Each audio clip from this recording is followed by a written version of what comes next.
میرا مددگار تو اللہ ہی ہے جس نے کتاب برحق نازل کی اور وہ نیک لوگوں کو دوست رکھتا ہے،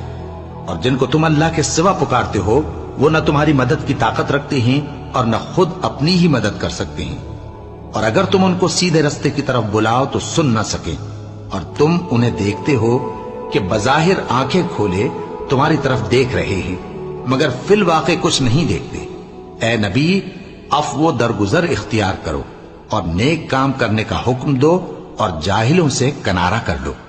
اور اگر شیطان کی طرف سے تمہارے دل میں کسی طرح کا وسوسہ پیدا ہو تو اللہ سے پناہ مانگو،